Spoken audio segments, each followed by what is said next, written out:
Meu nome é Isabela. Me apresentando rapidamente, a turma, peço licença para a turma do sétimo, para eu só me dar uma situada para os alunos, só me apresentar rapidamente. Pelo meu sotaque, dá para perceber que eu não sou daqui, né? Eu sou do Rio de Janeiro.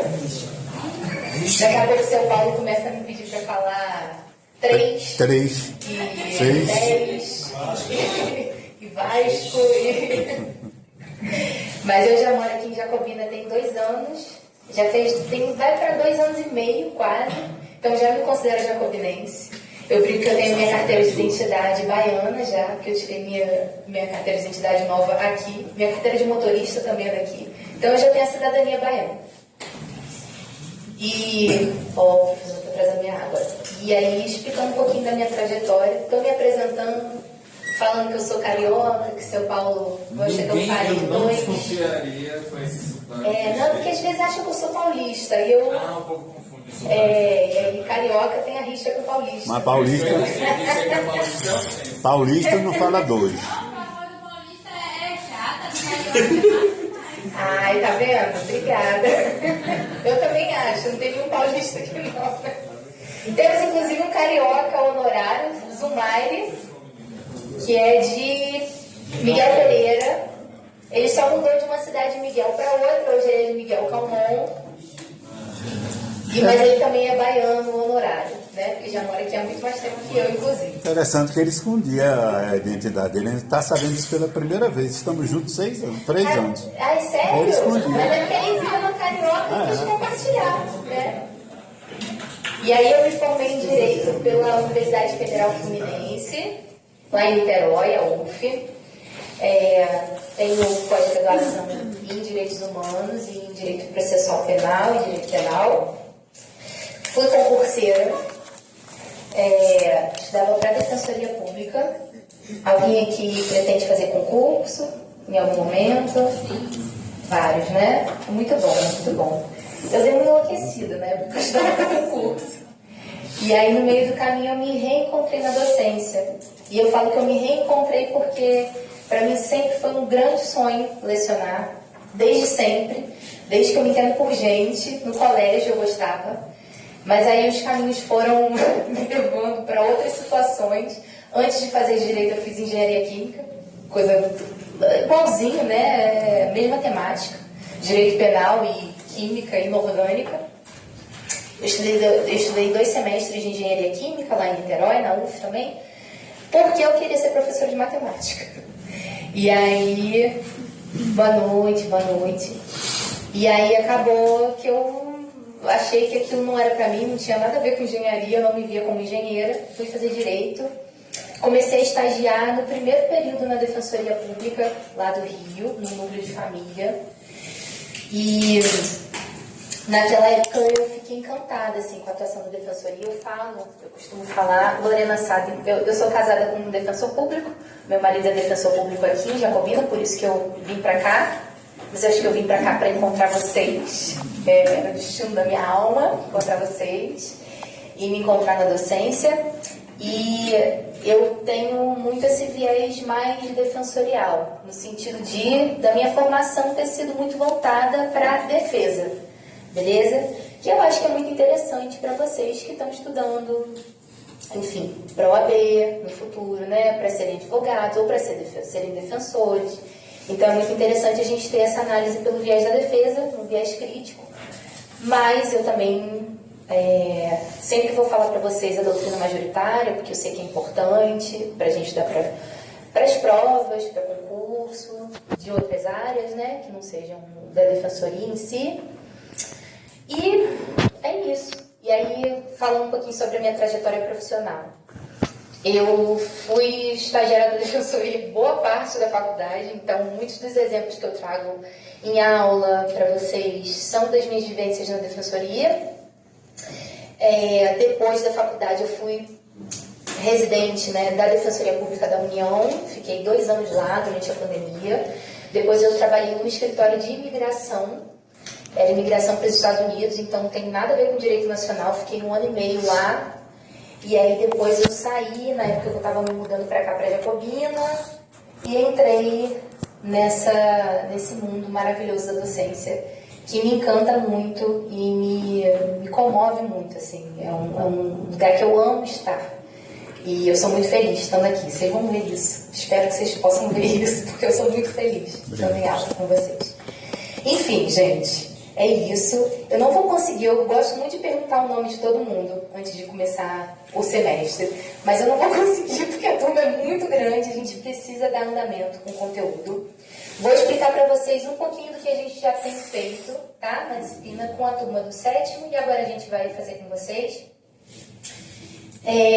Até agora, o que a gente estudou? Na primeira aula, a gente falou sobre princípios fundamentais, deu uma introdução, uma noção bem introdutória ao processo penal, para que serve o processo penal. Boa noite. E, ó, não, aí é do outro semestre, aí já chega, tá bom, não vai caber aqui na sala. Deixa eu só beber uma água aqui, porque eu falando com vocês, eu nem percebi que eu trouxe água. A gente falou sobre princípios fundamentais. Depois a gente entrou em inquérito. Pelo que eu conversei com o Rodrigo, vocês estavam estudando ação penal, já, a parte de procedimento, certo? Sim, beleza. A gente está estudando a etapa anterior ao procedimento, que é a fase de inquérito, que é a fase administrativa. Hoje a gente vai fazer uma atividade de sala de aula. E eu acredito que vai dar tempo, porque hoje eu vou só finalizar as justas garantias e eu separei um tempo maior para fazer a atividade de sala de aula.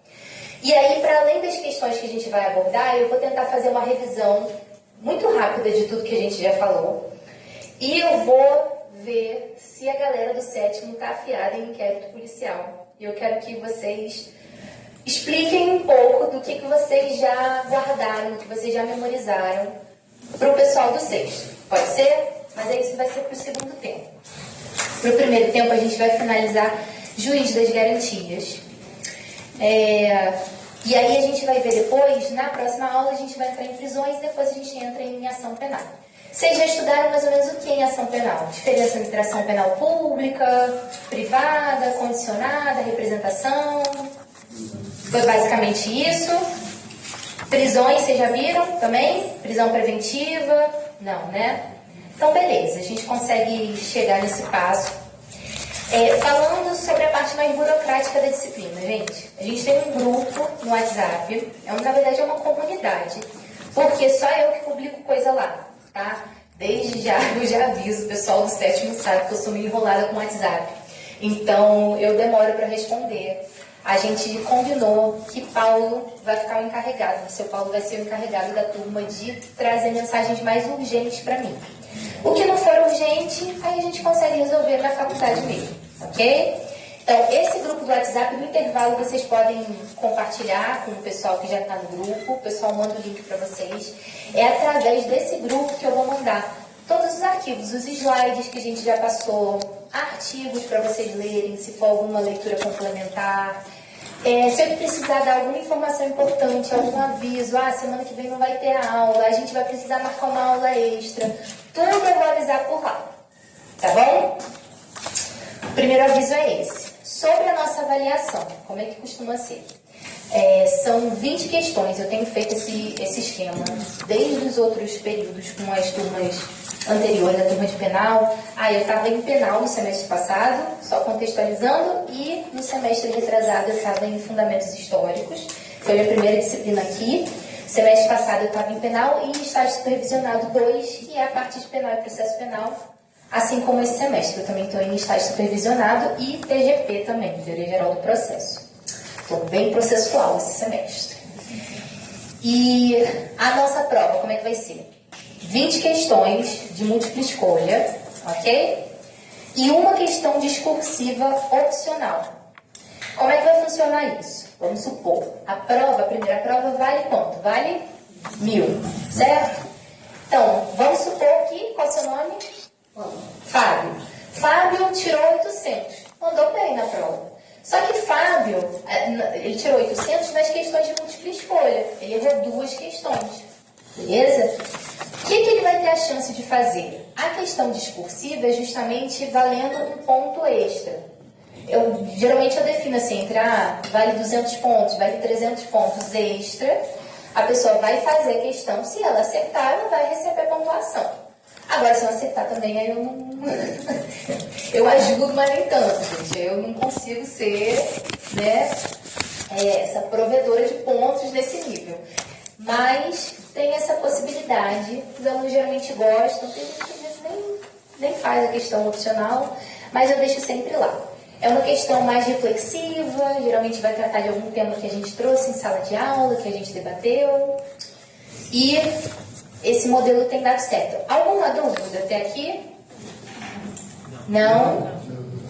Beleza, gente. Então, deixa eu... Turma do sétimo, eu esqueci de dar um recado. Eu esqueci de falar alguma coisa importante sobre a disciplina. Seu Paulo, me ajude aí, por favor. Não, né? Se ficar alguma dúvida também, gente, eu estou à disposição de vocês. Outra coisa. O pessoal do sétimo já sabe. Gente, eu sou a pessoa que faz perguntas em sala. E eu lido com silêncio desconfortável. Eu vou ficar, se a Lorena ficar olhando para minha cara e fugindo, disfarçando o olhar, eu vou ficar olhando para ela. Por quê, gente? Porque para mim é muito coisa de professor, né? Mas a gente só descobre isso quando a gente vira professor mesmo.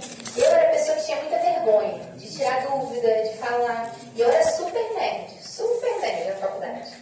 Mas eu tinha muita vergonha. Eu achava que a minha pergunta não era pertinente, eu achava que eu era burra. E quando a gente se torna professor, a gente descobre que a pergunta é ótima para o professor. Seja uma pergunta simples ou uma pergunta mais difícil. Claro que não é uma pergunta assim, que nem os alunos de TGP me perguntaram se gêmeo tem a mesma digital. Aí, gente, eu não vou saber responder isso. Eu não lembro nem de genética da época do colégio. Então, eu não vou saber se gêmeo tem a mesma digital. Mas, se for uma pergunta que tem relação com a matéria, gente, vocês fiquem super à vontade, tá bom? Por quê? Porque isso norteia até o caminho do aprendizado mesmo e da discussão em sala de aula. Isso vai me ajudar a trazer algum exemplo, algum link com outra parte do conteúdo. Às vezes, por exemplo, fazer uma pergunta, Ediclan gosta muito de fazer perguntas que já vão fazer um link com uma parte da disciplina que a gente vai ver mais pra frente. Aí eu vou pegar essa pergunta e falar assim, Ediclan, vamos guardar, daqui a pouco a gente volta nela. Porque eu acho que isso tudo ajuda a fixar o conhecimento. Então, fiquem à vontade para fazer pergunta. Não existe pergunta boba de verdade, perguntas me ajudam, eu gosto, e inclusive eu paro para perguntar coisas para vocês. E, peraí, gente, que eu estou abrindo o pendrive aqui, mas eu tenho que abrir o pendrive lá. E outra coisa, se eu estiver falando muito rápido, porque às vezes a pessoa tem dificuldade de prestar atenção na aula e anotar, então às vezes eu falo alguma coisa rápido, se precisar parar, falar, não entendi, pode voltar um pouquinho, sem problema nenhum, tá bom? Eu sou muito aberta em relação a isso. Deixa eu só descobrir, gente, peraí, qual é a entrada aqui do USB? Desculpa. Ih, aqui não tem projetor. Que doideira. Eu não sei se é bom ou se é ruim. Porque geralmente o projetor fica na minha cara me cegando. Mas aqui vamos ver se vai todo mundo enxergar. Deixa eu ver aqui. Eu não enxergo. Você? Pelo menos esses slides agora estão com a letra maior. Não, porque eu tô muito em cima. Chega mais pra trás. Bota aqui, Adão. Se quiser chegar mais pra trás. Bota aqui, ó. Chega um pouquinho, então.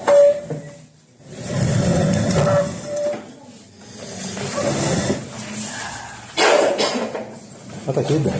Olha minha bolsa aí, viu? Os ovos. Bota aqui. Pergunta peixe. Dani, bota aqui, Eu não Dani. acompanho tanto, não. Gente, assim, Fica na de frente. revisão Filho, científica. Eu fico muito na frente aí, bota assim. O Fábio perguntou se eu pergunto. Quer que eu vire a minha assim, aí você vira a minha assim. Vá, vira. Vamos lá. Na perna. De recomendação de livro, que eu falei com a outra turma, eu gosto muito do Alvi Lopes Júnior. Olha, maravilha, perfeito então, gente. O Alvi é sensacional. É um autor que ele é bem explicativo e ao mesmo tempo ele traz um viés crítico muito interessante. materiais bem atualizadas. Processo penal, gente, é uma disciplina que é importante vocês terem um material atualizado, tá? Por quê? Porque a gente tem muita atualização, tanto legislativa quanto jurisprudencial. Então, assim, infelizmente não tem como a gente pegar um livro tão antigo, tá? Então, se tem na biblioteca virtual do Auri, perfeito. Eu tinha falado também do Renato Brasileiro, e eu falei, o que mais, gente? Do Rogério Sanches Cunha, que é um professor famoso, ele é promotor, ele tem curso também. Então, são 3 livros que eu recomendo. Mas o Fernando Capês, se for um livro que esteja atualizado, beleza, tá? Mas o Auri tem meu coração. Eu gosto de falar isso porque eu gosto muito, assim, até da escrita dele mesmo. Hã? O Fernando Capês é político, já deputado também. Pois é, eu conheço mais ele por direito penal. Processo penal, eu confesso que eu nunca cheguei a pegar o livro dele para ler. Mas ia falar uma outra coisa sobre livros, gente. Eu acho que o mais importante é que vocês se adaptem à leitura, tá? Eu não me prendo, eu geralmente me baseio no Auri, eu gosto muito da leitura dele, mas eu também procuro outras fontes e não tem problema nenhum. Eu acho que o mais importante é vocês se adaptarem à leitura do autor. O melhor livro de doutrina é o livro que conversa com você, é o livro que te explica, que faz você memorizar aquele conteúdo. Claro, de uma forma técnica, né? O livro tem que estar atualizado. Mas se deu bem com a leitura, viu que é uma leitura confortável, consegue manter, beleza, para mim não tem problema nenhum. Tá bom? Então vamos lá. Antes da gente retomar o juiz das garantias, vamos lá, turma do 7º. Só fazendo aquela revisãozinha rápida de sempre, né? O que é um inquérito policial? Eita, chegou a... O que é um inquérito? Lawane ou Lawana? Oh, meu amor, eu acertei, então aí depois eu errei. Lawane. E aí, o que é o inquérito? Pronto, o procedimento administrativo, ele faz o quê? Mas o que o inquérito faz? Para que ele serve? Para investigar, né? Então, é um procedimento administrativo e investigatório. Beleza, gente? Quando a gente fala de inquérito, a gente fala dessa etapa que é anterior ao processo penal. O inquérito, ele é dispensável. O que isso significa? Ele não é necessário. Por quê? Porque se o membro do Ministério Público conseguir outras provas, conseguir outros elementos de informação aptos a oferecer a denúncia, ou seja, se tem a justa causa, a gente fala que tem a justa causa, né? Vocês viram isso na ação penal. Se existe a justa causa para oferecer a denúncia, não há necessidade do inquérito. Ok? Tanto é que o próprio MP pode realizar... Nossa, agora acho que melhorou o microfone, estava meio estourado, né? O próprio MP, ele pode realizar um procedimento próprio investigatório, né? Que é o procedimento investigatório criminal, é o PIC. Mas, quando existe o inquérito, ele serve justamente para o quê? Para produzir esses elementos de informação que vão se tornar provas dentro do processo penal. Então, aconteceu um crime. Cheguei aqui, pá! Dei 3 tiros em Lawane caiu dura, tadinha. Primeira vítima desse semestre. Primeira vítima, demorou, mas eu matei alguém. Direito penal, eu matei tanta gente me matou e os alunos se mataram entre si, foi uma coisa louca semestre passado. E aí Lawane, eu dei 3 tiros em Lawane acabou falecendo. O que o delegado vai precisar fazer? Chega a notícia até ele. Essa notícia pode chegar através de uma denúncia anônima, pode chegar através de uma denúncia de alguma pessoa que presenciou, ligou para a polícia e se identificou. Pode chegar através de quê? De um anúncio na televisão, por exemplo. O delegado ele pode ver aquele anúncio na televisão de algum crime que aconteceu e decidir investigar. Isso pode acontecer, principalmente quando a gente está falando de crime de ação penal pública, tá? Porque não é condicionada à representação, precisa da representação da vítima. E aí o que o delegado vai fazer? Ele vai se direcionar até o local do fato, Ele vai colher vestígios, ele vai realizar, se for o caso, né, um exame de corpo de delito. Então ele vai ele vai reunir, melhor dizendo, todas aquelas evidências ali no local do fato e depois o que ele pode fazer durante a condução do inquérito? Ele pode ouvir testemunhas, né? Ele pode realizar um interrogatório com o próprio suposto autor daquele delito, beleza? Que no caso seria eu, né? E aí o que vai acontecer? No final do inquérito, ele vai juntar todos esses elementos de informação, essas peças informativas daquele inquérito policial.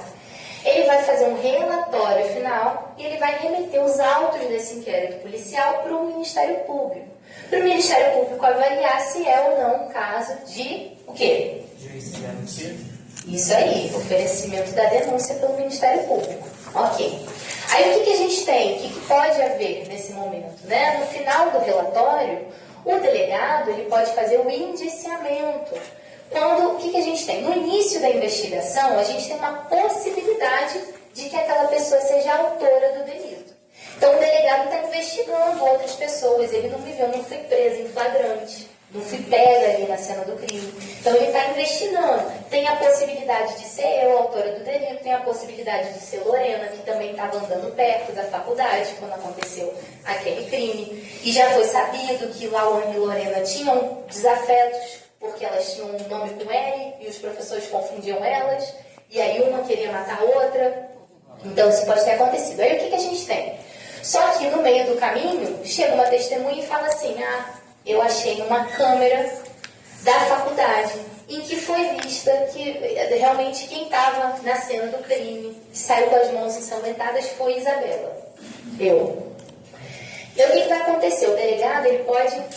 A visão que ele tem sobre mim muda de uma possibilidade, uma mera possibilidade que eu seja a autora do fato, para se tornar uma probabilidade. Eu sou provável, é bem provável que eu seja a autora daquele crime. Então, com isso, eu sou indiciada, ok? Tem indícios de que a autoria remete a mim, a minha pessoa, ok? Falando sobre isso, falando sobre o relatório final, aí o que a gente vai ter, né? O Ministério Público, ele pode achar que realmente o inquérito está completo, que a gente tem o quê? Tem justa causa para o oferecimento da denúncia, então eu tenho indícios de autoria, eu tenho evidências da materialidade do delito, realmente aconteceu aquele delito. E o que o MP vai fazer? Vai oferecer a denúncia. Mas pode ser que o MP ainda ache que não é o caso de oferecer a denúncia. Por quê? Porque não foi comprovada a materialidade do crime, o corpo não foi encontrado, ou então ainda não consegui encontrar a autora do delito, não tem prova suficiente. O MP pode ainda remeter os autos do inquérito para a delegacia de polícia, para que o delegado volte a investigar, complemente aquela investigação, ou ainda pode ser caso de arquivamento. Muito bem, o arquivamento do inquérito. Aí o que a gente tinha, né? Uma regrinha. Eita, que esse... Ih, gente, eu acho que é aqui. Não, peraí, é aqui. Isso é uma outra curiosidade sobre mim. Eu tenho problema com tecnologia, gente. Eu não sei sair daqui. Eita, que agora... Ih, lascou. Peraí. Deixa eu vir pro meu código aqui. O que a gente tinha basicamente, né? O artigo 28 do Código de Processo Penal, ele estabelecia que no caso de arquivamento, o que devia acontecer? O Ministério Público, ele deveria, a gente vai até chegar num ponto que é muito importante, que eu vou perguntar para a turma do 7º, para ver quem lembra. Mas qual era a dinâmica anterior, né? O artigo 28 falava que, no caso de arquivamento, o Ministério Público precisava requerer esse arquivamento ao juiz. E o juiz ia basicamente definir se ele concordava com aquele arquivamento e ele prosseguia com a homologação. Se o juiz não concordasse, ele remetia aquele pedido de arquivamento para o Ministério Público, para o chefe do Ministério Público, né, para o PGJ, para o superior daquele membro do Ministério Público. E aí o que ia acontecer? o superior, a chefia do Ministério Público, que é o Procurador-Geral de Justiça, PGJ, ele ia decidir se seria caso, ainda assim, de oferecer a denúncia. Então, ele mesmo poderia oferecer a denúncia, ele poderia designar um outro promotor para oferecer a denúncia no lugar, ou ele poderia concordar com o arquivamento. E aí, só aí o juiz ia se submeter àquela homologação do arquivamento. O que a gente tem hoje? Não sei se vocês, com certeza vocês já ouviram falar no pacote anticrime. Todo mundo sabe o que é o pacote anticrime? Foi uma alteração legislativa que aconteceu em 2019, a Lei 13.964 de 2019, que alterou vários dispositivos do nosso Código de Processo Penal e trouxe o seguinte, no artigo 28, olha só. Gente, eu estou na Constituição do ED. Aí eu achei. Olha o que eu falo no artigo 28 agora. Ordenado o arquivamento do inquérito policial ou de quaisquer elementos informativos da lei, o órgão do Ministério Público comunicará à vítima, ao investigado e à autoridade policial e encaminhará os autos para a instância de revisão ministerial para fins de homologação na forma da lei. A gente tem um movimento muito importante aqui. Por quê? Porque essa homologação, esse pedido de arquivamento, ele sai da esfera do juiz e ele vai para a esfera de quem? Do próprio Ministério Público. Então, a gente está preservando, de certa forma, aqui a autonomia funcional, o entendimento daquele promotor que acha que seria aqui um caso de arquivamento do inquérito. Por quê? Porque não haveria justa causa para o oferecimento da denúncia. E aí, minha gente, por que eu falei que vai ser interessante a gente chegar nesse ponto? Porque o artigo 3º do nosso CPP, na verdade é o 3º-A, cadê, ó? O artigo 3º-A, ele vai falar expressamente que vai viger no nosso sistema processual penal brasileiro o sistema acusatório. Vocês já ouviram falar entre sistema acusatório e sistema inquisitorial? Mais ou menos, vamos lá. A galera do 7º já fiz decorar isso, já entrou na mente. Então vamos lá, seu Paulo. O que é o sistema acusatório? Qual a diferença entre o sistema acusatório e o inquisitorial? Pode escolher um dos dois para falar. O inquisitório. Vamos lá, sistema inquisitório. O sistema inquisitório é do século passado, né? Que era onde havia as inquisições. Isso aí. Que não era, na realidade, poucos tinham direito à defesa. O juiz já vinha para a inquisição. Então, o que a gente tinha, né? A ideia de inquisição, lembra? Eu não vou falar lembra, porque vocês já estão no 6º período e no 7º. E vocês não vão lembrar do que deram em fundamentos históricos, porque nem eu lembro direito do que eu dei no... Não, eu lembro. Eu não lembro que eu estudei na faculdade, na época da graduação. O que a gente vê em filme de Idade Média, por exemplo? A gente tem o quê? Caça às bruxas, não tem? Tem o quê? Santa Inquisição. O que acontecia na Santa Inquisição? Era a Igreja Católica, né? O direito canônico, que julgava pessoas que eram vistas como criminosas aos olhos da igreja. Então, as mulheres, porque eram consideradas bruxas. E aí, o que a gente tinha? A gente tinha uma espécie de julgamento, né?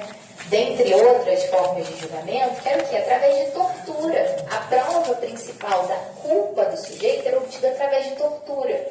E era considerado inocente aquele que resistisse à tortura. Tá? E aí, para além disso, né, o que a gente tinha? A partir daí, a gente vê que é um sistema o quê? Antidemocrático. Não é um sistema democrático. Vocês concordam? Sim, né? Vai botar fogo em bruxa, vai matar as pessoas mediante tortura. Isso não é um sistema democrático. Para além disso, o que a gente tinha? A gente tinha a unificação da igreja, né, da figura da igreja. Melhor dizendo, a gente tinha a unificação das funções de julgamento ali na pessoa da igreja. Então, o que a gente tinha? A igreja era, ao mesmo tempo, responsável pelo quê? Por acusar, julgar e até aplicar a pena, né? Condenar. Né? Então, a igreja apontava para quem... aquela mulher que tem... Olha, eu tenho 2 gatas, eu ia ser considerada bruxa. Aquela mulher que tem um gato preto, então ela tem que ser julgada. A igreja julgava e a igreja seja condenado. Jamais caberia o juiz de garantia no sistema inquisitório, não cabe. É isso aí, a gente já está chegando nele, a gente está se aproximando, ele está chegando, ele está aqui olhando para a gente, ó, com as garantias na mão. E aí, gente, o que a gente tem hoje, né? A gente tem uma contraposição com o sistema acusatório. A ideia do sistema acusatório é a de um sistema processual penal democrático, que separa as funções de acusar, julgar e aplicar a pena, condenar. Publicar. Ok? Aqui, na verdade, julgar e condenar já está na mesma coisa, mas assim, basicamente, o que a gente tem? A gente tem a separação das funções entre acusar, julgar e também investigar, que a gente já vai falar sobre isso. Publicar.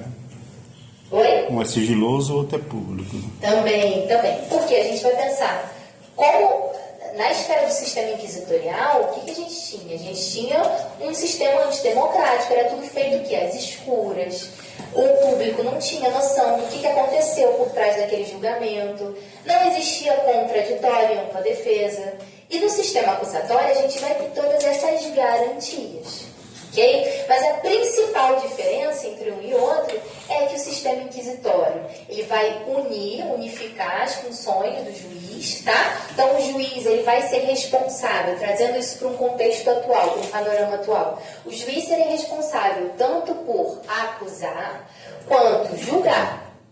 E no sistema acusatório não, a gente tem essa separação muito clara das funções. Até aí, beleza? Sim?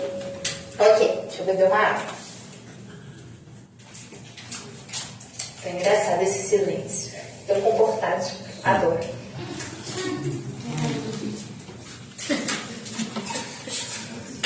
Mas ela não confunda um silêncio com timidez, hein? Não quero ninguém tímido aqui, não. Daqui a pouco já está se soltando. Estão voando, né? Eu espero que não. Eu espero que eles estejam voando no conhecimento aqui, ó. Um tapete do Aladim, sobrevoando o sistema acusatório. Eu quero isso, Matheus. Daqui a pouco eu vou perguntar, hein, pra galera do texto, o que é sistema acusatório e o que é sistema inquisitório. Inquisitório não tem defesa. Inquisitório não tem defesa.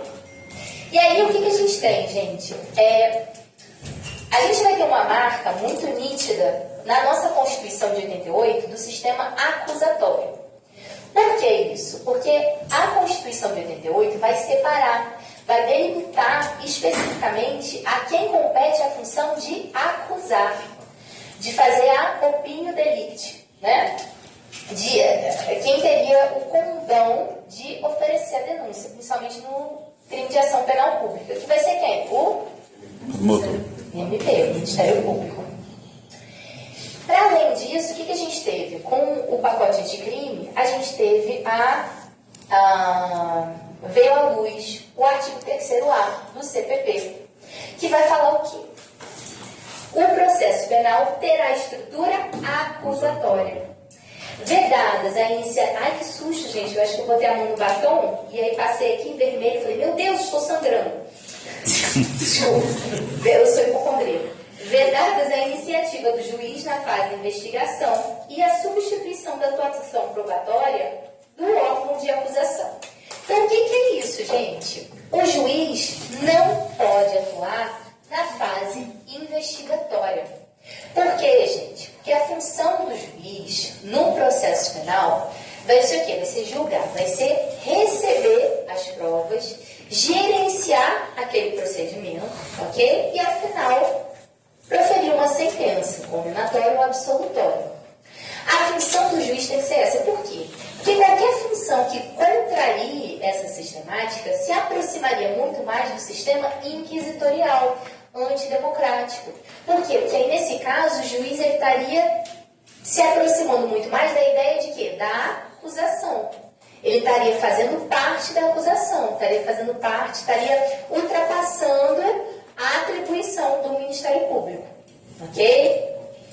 E aí a gente vai ver ainda alguns resquícios do nosso Código de Processo Penal que vão trazer esse ranço, esse restinho de sistema inquisitório, sistema inquisitorial na nossa sistemática, tá? Então a gente precisa ter esse olhar muito crítico no sentido de que, quando o Código de Processo Penal falar, por exemplo, que cabe ao juiz, lá no artigo 156, inciso 1, né? O Código de Processo Penal vai falar que cabe ao juiz a produção de ofício de determinadas provas.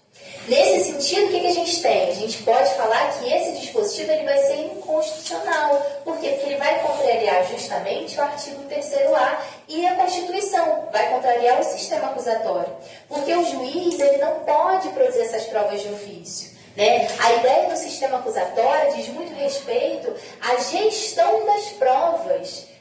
E por qual figura essas provas vão ser gerenciadas. Eu ia falar gestacionadas, mas aí a prova vai ser gestada e ia ficar estranho. E por qual figura a prova vai ser mexida, vai ser debatida, ok? Então, a quem cabe a produção de provas? Ao Ministério Público e às partes, ok? E aí que entra a ideia do juiz das garantias, nosso amigo que está ali olhando para a gente. O que vai ser o juiz das garantias? O juiz das garantias está justamente no artigo 3º-B. Antes, só de chegar no juiz das garantias, eu queria reler o 3º-A com vocês, só para ver se a gente entendeu e conseguiu fixar.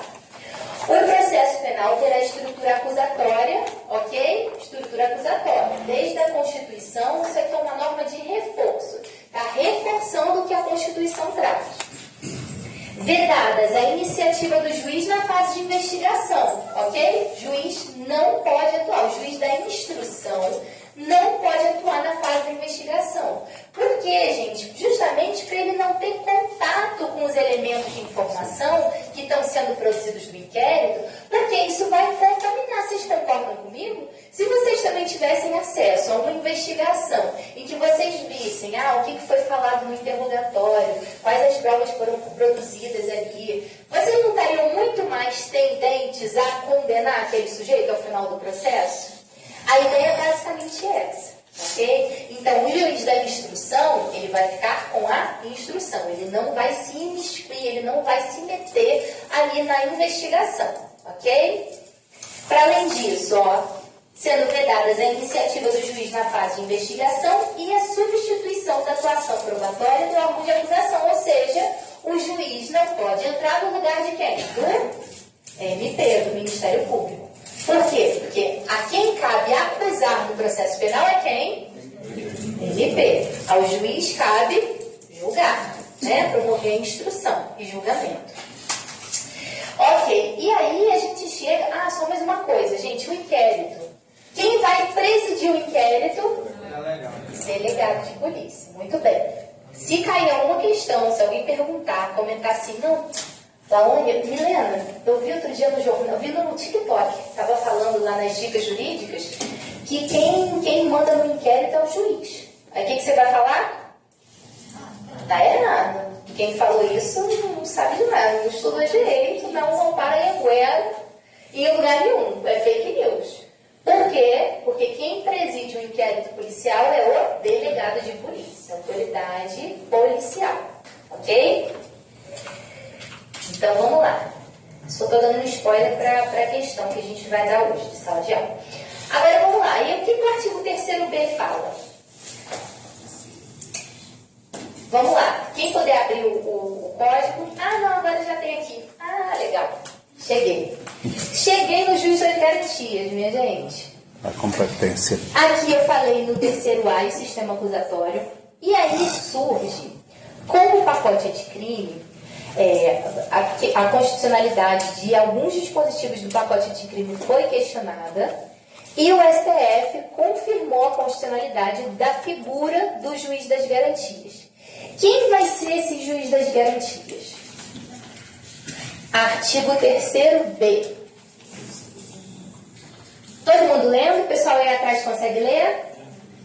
O juiz das garantias é responsável pelo controle da legalidade da investigação criminal e pela salvaguarda dos direitos individuais, cuja franquia tenha sido reservada à autorização prévia do Poder Judiciário, competindo-lhe especialmente. Então, olha só, gente, quem vai ser o juiz das garantias? A gente já falou que o juiz da instrução, ele não vai atuar na fase de investigação, correto? Correto. Então, quem investigação? Juiz das garantias. Esse cara aqui. O juiz das garantias vai julgar o mérito? Não. Não. Qual é a atribuição dele? Qual é a competência? Qual é a importância dele? Controle de legalidade, salvaguarda dos direitos individuais. Muito bem. Controle da legalidade, da investigação e salvaguarda dos direitos individuais. O que isso significa? O sujeito foi preso preventivamente na fase de investigação. Ele é conduzido à figura de um juiz, no prazo de 24 horas, ok? Para participar de uma audiência. Que audiência é essa? Custódia. Quem vai ser o juiz dessa audiência? Juiz das garantias. Juiz da instrução não participa do momento da investigação, ok? Quem vai fiscalizar se aquele sujeito preso cautelarmente, né? Porque ele não foi preso definitivamente, não é uma prisão condenatória, que está sendo preso cautelarmente. A gente vai estudar isso na semana que vem.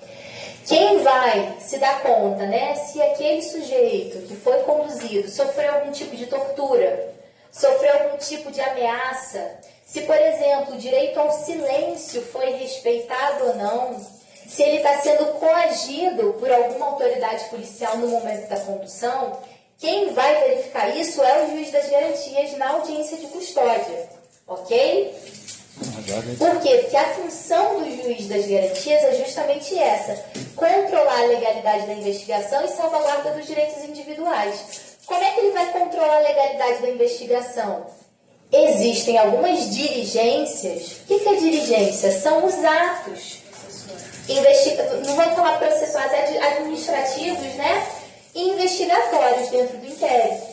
Então, o que o delegado vai fazer? Existem algumas diligências, por exemplo, interceptação telefônica, que precisam de autorização judicial. Ou então, por exemplo, a polícia chega para fazer uma busca e apreensão, apreende um celular, mas ali, no ato daquela apreensão, já faz o espelhamento do celular. Caiu até numa questão do pessoal de estágio supervisionado. Já faz o espelhamento do celular e já tem acesso a todas as conversas do sujeito. Não pode fazer isso sem autorização judicial. Se for verificado que houve alguma ilegalidade, assim, que foi infringida, alguma regra que demandava autorização judicial, alguma diligência que demandava autorização judicial, e essa autorização não veio e a diligência foi feita mesmo assim, quem que vai controlar isso é o juiz das garantias.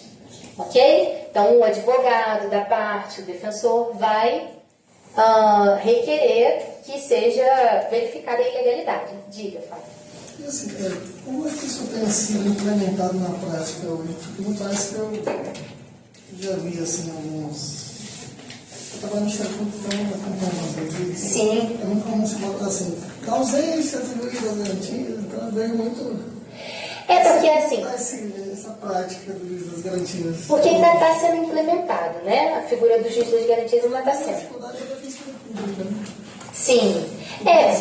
E até porque a defensoria não atua na fase investigatória, né? Não são duas realidades assim. Você tem uma coisa que deveria funcionar muito bem, mas que na prática você vê que não tem. Aí, uma abrangência como deveria. Assim. É isso, uma falta de estrutura muito grande, né? Primeiro, a parte da defensoria não tem praticamente atuação dentro da etapa investigatória. Não consegue, por exemplo, o defensor fazer alguma diligência, né? Requerer alguma produção de algum... Low battery. Please charge. Eu estava sentindo que ia acabar a bateria hoje. Eu estava sentindo que devia ter carregado. Eu vou continuar falando até ele apagar. Me perdi. Assim, na falta desse tipo de garantias, o que isso implica para o próprio processo eleitoral? A figura do advogado, ele pode questionar Tudo em isso moto. na ausência Foi desse... pior. Que na hora que foi... Olha, só que o que aconteceu? Inclusive, o STF, dentro do julgamento dessas ADIs aqui, entendeu lá no final desse dispositivo do juiz das garantias, que o juiz... Low battery. Please charge.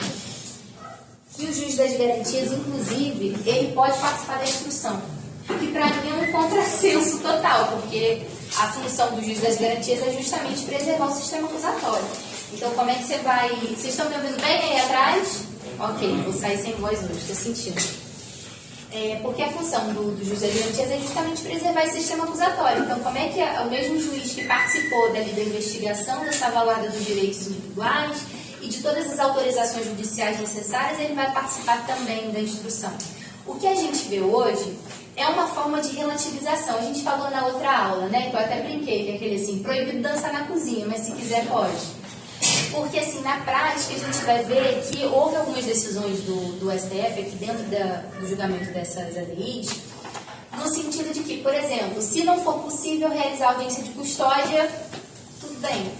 Por alguma limitação de pauta, por exemplo, o juiz das garantias ali, ele não... A pauta está cheia, ele não consegue realizar a audiência de custódia naquele dia. Pode ser cancelada a audiência de custódia, a audiência de custódia pode ser online também, desde que o juiz consiga ver efetivamente aquela pessoa que foi levada, né, pela polícia, que foi presa cautelarmente, para verificar se ela sofreu algum tipo de maltrato, ou algum tipo de violência, ou se está sofrendo alguma ameaça, mas isso foi muito relativizado. E aí foi possível, tanto a audiência de videoconferência, por videoconferência, o cancelamento da audiência, inclusive em caso que, por exemplo, o juiz já entende que ele vai decretar liberdade provisória. Tá? A gente vai falar isso na próxima aula.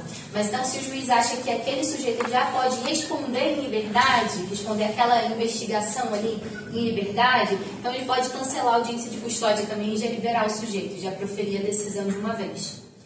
Mas é isso, que a gente vê uma relativização ainda hoje do sistema acusatório.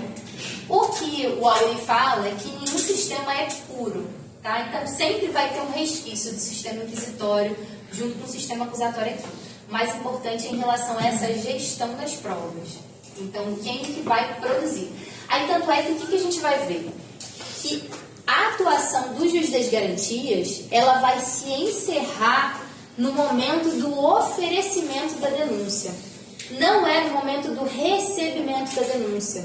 Por quê? Porque quem vai decidir se vai receber a denúncia ou não é justamente o juiz da instrução. Tá? Então, no momento do oferecimento da denúncia, acaba a atribuição do juiz das garantias. Justamente porque a função dele é tutelar direitos e garantias individuais daquele sujeito investigado.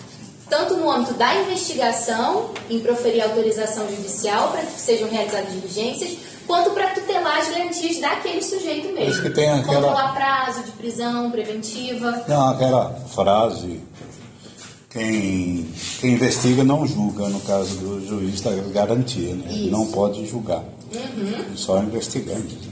Quem investiga não julga em hipótese alguma, ok? Que é quem cabe investigar é a polícia ou a OMP, por exemplo, no procedimento investigatório criminal. Mas quem vai julgar é a figura do juiz. A gente não pode confundir essas figuras de forma alguma. Tá bom? Então, o que a gente vai ter? É um juiz togado, investido de jurisdição, é um juiz que passou no concurso público, foi nomeado, tomou posse, e ele vai ser o quê? A gente vai até falar aqui, ó.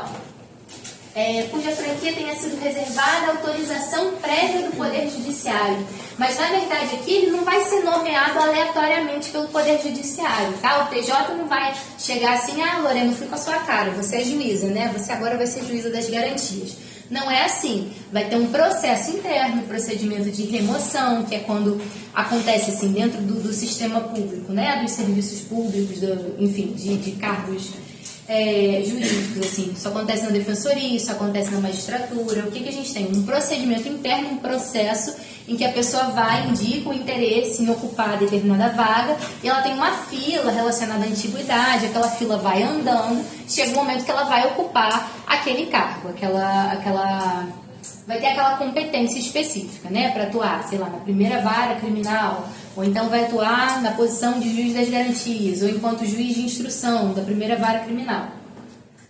E, enfim, o juiz das garantias já está sendo implementado aqui no TJ Bahia. Depois eu vou até olhar como é que está isso, como é que está funcionando em todo o estado, como é que está a estrutura. E aí eu passo para vocês, tá bom? Mas eu já tinha pesquisado as notícias. Começou em 2024. Foi, 2024. Na Salvador, região metropolitana, e agora 2025, agora não.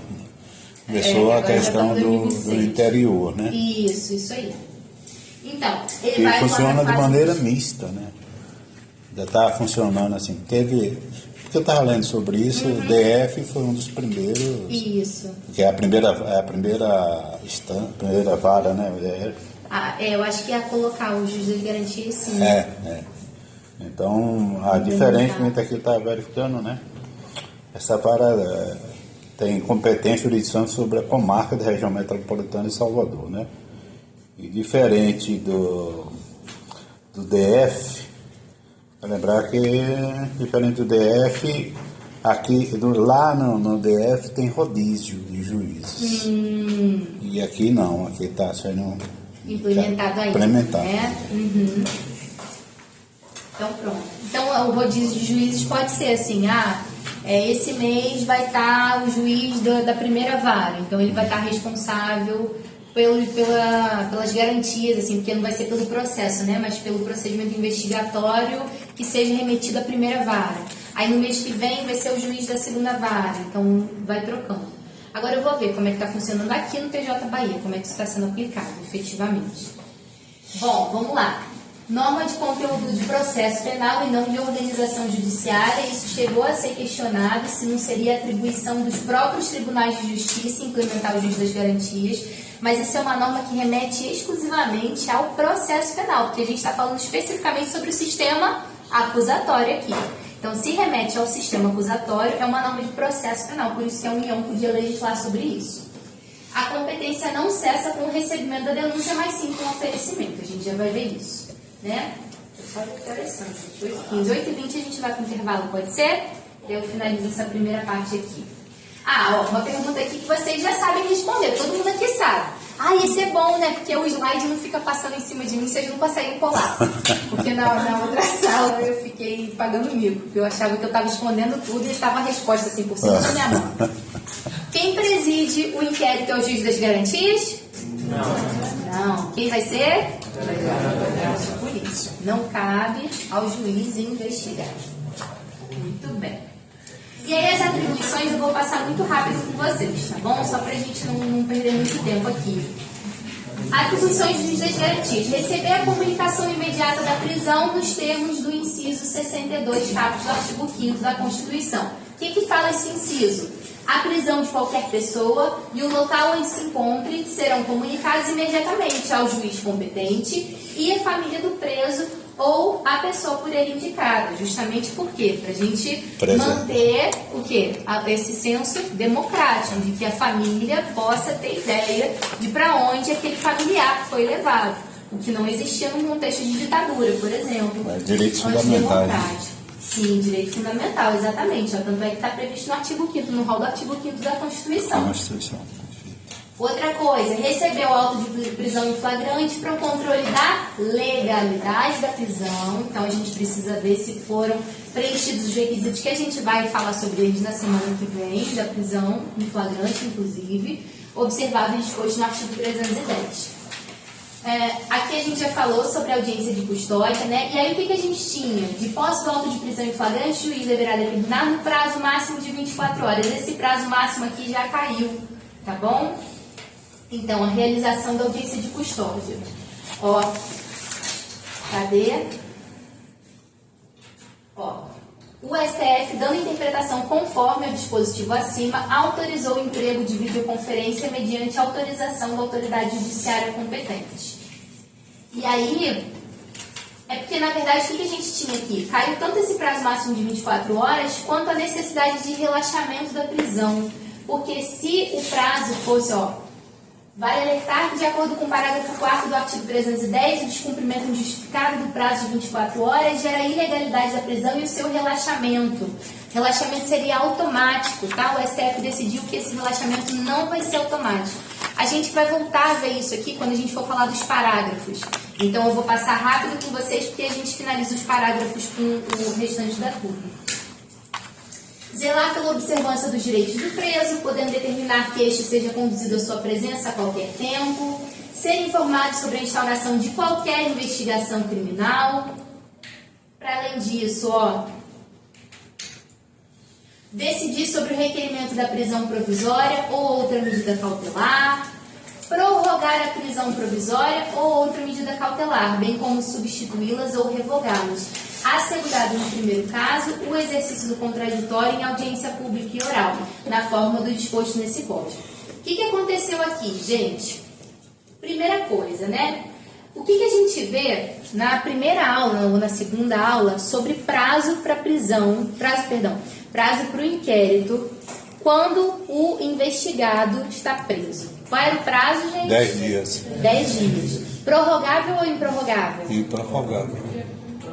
Eu trouxe essa novidade aula passada, seu Paulo. Ah, não está. Tá vendo? O prazo ele vai ser prorrogável. Por quê? Porque foi novidade legislativa aqui do pacote anticrime. Esse prazo ele vai ser prorrogável de 15 em 15 dias, tá? Não é uma única vez por 15 dias. Se o juiz sentir que existe a necessidade, a autoridade policial representar por essa necessidade de prorrogação do inquérito, ou o Ministério Público requerer essa prorrogação, o juiz pode ir prorrogando de 15 em 15 dias. Aí o que acontecia? No caso, quem está preso? Prorrogar o inquérito enquanto aquele sujeito está preso. O inquérito não finalizou. Faltou alguma informação importante que o delegado de polícia vai e representa para o juiz falando assim, ó, doutor, não deu para concluir o relatório agora, eu vou precisar de um E você prazo a aplica a mais. mesma coisa que está solto, que é 30 dias? Não, aí vai ser de 15 em 15. Vai ser Não pode ultrapassar 15 dias. Então, por exemplo, o juiz não pode deixar passar 16 dias para renovar de novo. Beleza? Ele tem que necessariamente respeitar esse prazo de 15 dias. Nesse último dia do prazo, ele pode decidir prorrogar por mais 15 dias. Ele pode, inclusive, prorrogar por menos, prorrogar por 10 dias. Mas No ele máximo nunca 15. pode fazer mais de 15. Exatamente. Tá? Mas esse prazo é indefinido. E aí, o que acontecia? Antes de prorrogar esse prazo, o pacote anticrime trouxe essa ideia de que o juiz precisaria realizar uma audiência mediante contraditório, em que aquele investigado ele poderia se defender com a ajuda do seu defensor, né, no sentido de que falar, sustentar por que ele não precisaria ficar preso por mais tempo. É que aqui eu falei até da prorrogação da prisão provisória. Eu ia falar, eu misturei as coisas, mas é porque faz sentido tudo ao mesmo tempo. Vou fazer o seguinte, gente, eu tô correndo muito. Vamos pro intervalo, porque aí a gente, já são 8h20, 8h35 a gente volta, tá? 15 minutos, para dar tempo. E aí eu falo isso aqui com mais calma, senão vai confundir mais do que explicar pra vocês.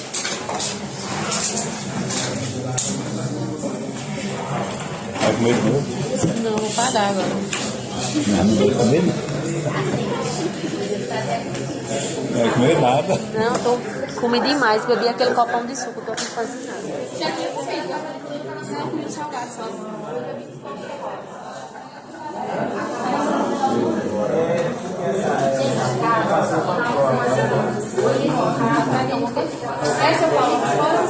Não quero.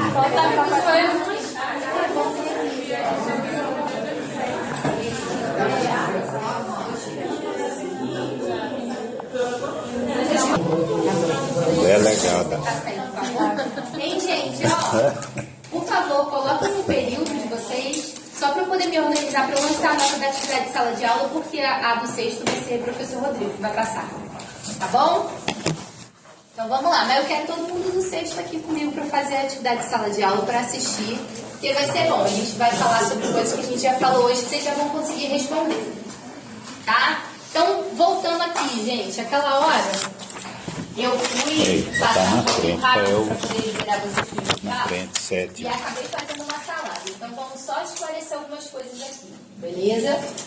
O que eu tinha falado aqui da prorrogação da prisão provisória é porque, vamos lá, vamos primeiro para a prorrogação da prisão provisória.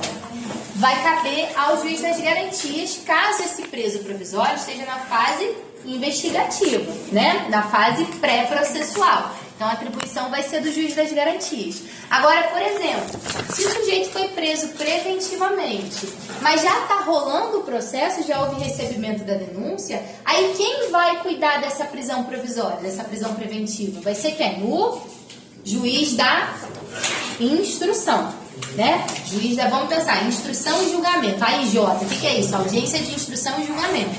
Então, quem vai julgar nesse caso, vai definir se cabe a prorrogação ou não da prisão provisória, vai ser o juiz da instrução. Aqui a gente, lembrando, a gente está sempre na fase pré-processual. anterior ao oferecimento da denúncia, ok? E aí, o que aconteceu aqui, gente? Nesse caso, a ideia é a seguinte: antes de prorrogar a prisão provisória ou outra medida cautelar, que a gente vai ver na próxima aula, ou substituí-las ou revogá-las, mas principalmente aqui, quando a gente está falando de prorrogação da prisão provisória, precisa haver o quê? O exercício do contraditório em audiência pública e oral, na forma do disposto nesse código. O que é isso? Esse exercício do contraditório em audiência pública e oral? É justamente abrir a possibilidade daquele investigado se defender em relação à aplicação dessa medida provisória, dessa prisão provisória, dessa medida cautelar. Em que sentido? Falar que realmente não é mais caso de prisão preventiva, requerer a revogação da prisão preventiva, ou no caso de alguma ilegalidade, pedir o relaxamento da prisão, porque a gente vai ver que tem uma diferença. Quando a prisão ela é ilegal, a gente vai pedir o relaxamento. Quando a prisão deixa de preencher os requisitos, que um dia ela já preencheu, a gente não vai pedir um relaxamento, porque ela não é legal. A gente só vai sustentar que os requisitos já não estão mais presentes e aquela prisão vai precisar ser revogada. E aí, qual é a ideia aqui? Vai ter que ter a participação desse investigado com a presença do seu defensor ou advogado, mediante esse exercício de contraditório. E essa audiência, segundo a STF, ela vai ser preferencialmente pública e oral. Então, isso aqui a gente vai colocar isso. Se vocês estiverem com o código escrito aí, ou se vocês puderem fazer essa anotação, o exercício do contraditório, preferencialmente em audiência pública e oral. Quando necessário, o juiz pode deixar de realizar a audiência ou realizá-la sem a presença do público. Mais uma vez, proibido dançar na cozinha, mas se quiser, pode. Até aí, beleza, gente? Ok. Decidir sobre o requerimento da produção antecipada de provas consideradas urgentes e não repetíveis. Lembra que a gente falou que o juiz ele não determina de ofício a produção de prova? Lembram disso? Sim, né? Por quê? Porque o juiz ele não tem esse protagonismo na gestão das provas dentro do sistema acusatório. Quem vai definir a produção de provas vai ser o Ministério Público e a parte ré. Por quê? Porque o Ministério Público é o autor da ação, né? O contrário do processo civil, por exemplo, né? Como se fosse assim, quando a gente fala o autor do delito, ele vai ser o quê? A parte ré daquele processo penal. O autor da ação penal pública, o autor da denúncia é o Ministério Público. E aí, o que a gente vai ter aqui, gente? Uma palavrinha muito especial. Requerimento. Então, o juiz, para definir essa produção antecipada de provas, ele precisa ser provocado pelas partes, ok? Então, ele precisa responder a esse requerimento. Tanto é que, quando não é falado sobre isso, vamos olhar aqui rapidinho o artigo 156, inciso 1, olha só. A prova da alegação incumbirá a quem a fizer, sendo, porém, facultado ao juiz. De ofício. De ofício é o quê? Sem provocação, ok? Ordenar, mesmo antes de iniciar a ação penal, ou seja, durante a investigação, a produção antecipada de provas consideradas urgentes e relevantes, observando a necessidade, adequação e proporcionalidade da medida. O que a doutrina entende? Que esse dispositivo ele vai ser inconstitucional, porque ele vai violar o sistema acusatório. Por quê? Aqui, tem algum requerimento aqui que o juiz está analisando?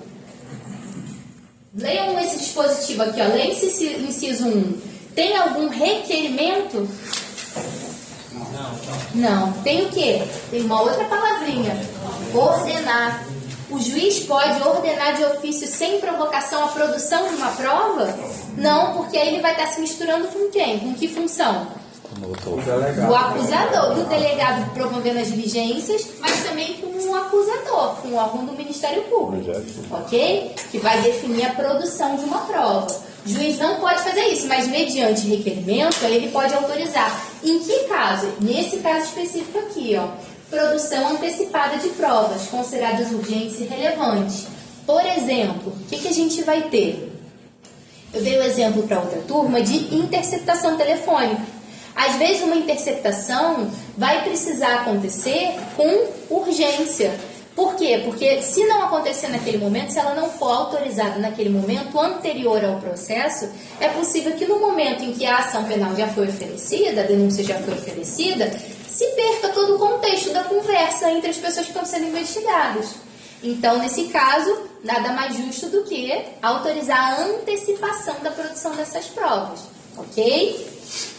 Outro exemplo, oitiva de testemunho, uma testemunha que está prestes a se mudar para outro país. Ela precisa ser ouvida no momento da investigação, antes mesmo de haver um processo. Por quê? Porque é possível que daqui a 6 meses ela não esteja mais no Brasil. Outra testemunha que está para falecer, uma pessoa muito idosa, que não pode esperar o prazo, sei lá, de 1 ano até a instrução do processo. Não pode esperar esse tempo todo porque, sei lá, ela está muito doente, ela já está debilitada, ela tem uma idade muito avançada. Então, o juiz pode autorizar a antecipação dessa produção probatória, tá? E aí, o que é possível fazer? A gente consegue transferir o contraditório mais para frente. O contraditório ele vai ser postergado, vai ser diferido. O que é isso? Ele vai ser levado para o processo. O contraditório ele vai acontecer, mas a prova vai ser produzida antes. Beleza? Ô, Pro, esse requerimento da produção antecipada é na fase pré-processual ou é já depois do oferecimento da denúncia? Pré-processual. Tanto é que vai ser a atribuição do próprio juiz das garantias, olha só. E vamos voltar aqui. Ó, inciso 5. Dentro das atribuições do juiz das garantias, decidir sobre o requerimento... Ah, não, perdão. Aqui. Decidir sobre o requerimento, inciso 7, de produção antecipada de provas consideradas urgentes e não repetíveis, assegurados o contraditório em ampla defesa em audiência pública e oral. Outra coisa, gente, no caso de provas não repetíveis, o que a gente vai ter de exemplo, né? Eu dou muito exemplo do soco. Vou dar um soco em alguém, peraí.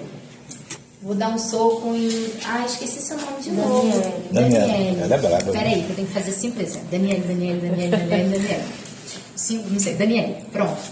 Não vou esquecer. Posso esquecer de novo, mas eu vou tentar não esquecer. Dei um soco. Eu acho que eu já te dei um soco na outra aula. Não foi você, não? Não? Foi Milena que foi minha vítima. Ô, gente, é um soco virtual, tá? Um soco didático, um soco de conhecimento. Dei um soco agora nessa aula em Daniele. Pô! Tem sempre uma música infantil, né? Na aula passada foi a chaleira, não, colherinha e colherão.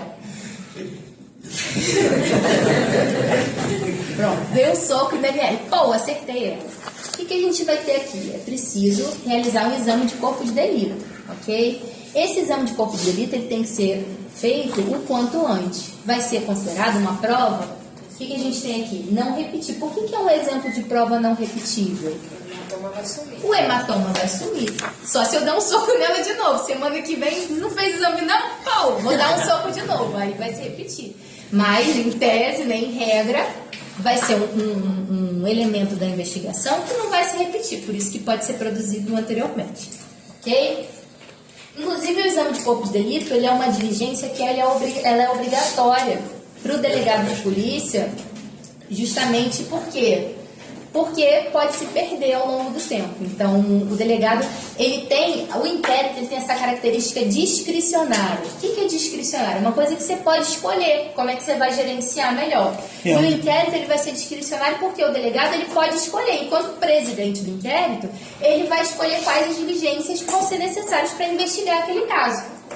Não, e eu acredito que é um direito do réu também para preservar a verdade dele, porque se de repente ele foi agredido, aí ele diz que foi agredido e não teve o corpo de delito, aí fica... Pronto, e aí o que acontece? Nesse caso, essa diligência é obrigatória, justamente para proteger também a parte ré, ok? E a vítima também daquele delito, né?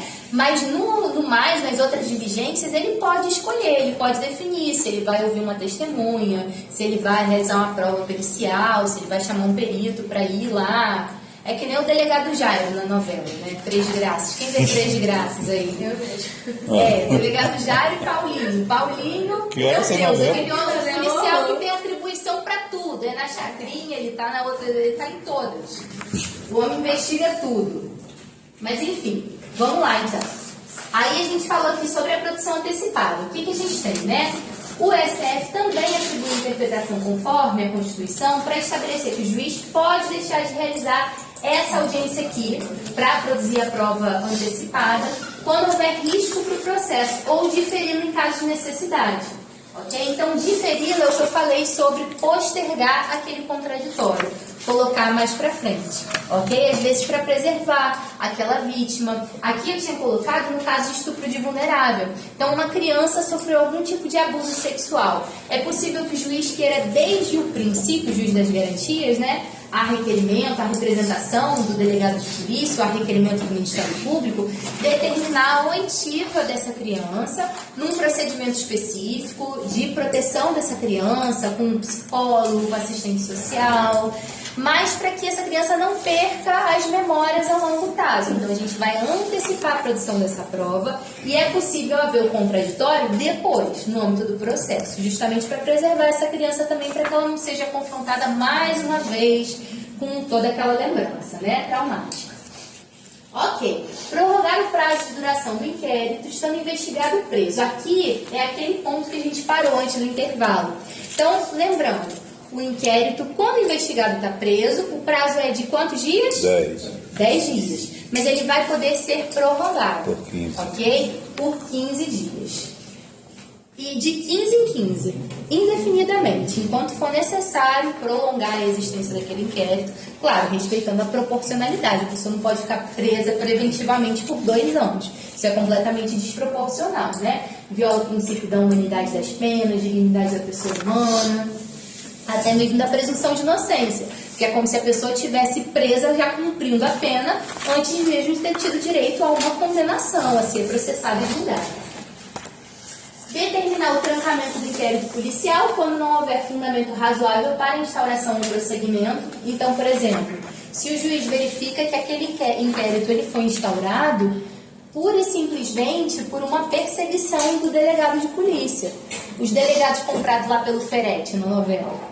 Então, se o juiz verificar que existe uma ilegalidade nítida ali, que aquela pessoa ela não tem nada a ver com aquele delito que foi praticado, ou então que foi uma denunciação caluniosa, né? O que o juiz pode fazer? Ele tranca o inquérito policial. Aquele inquérito ele fica parado do jeito que está.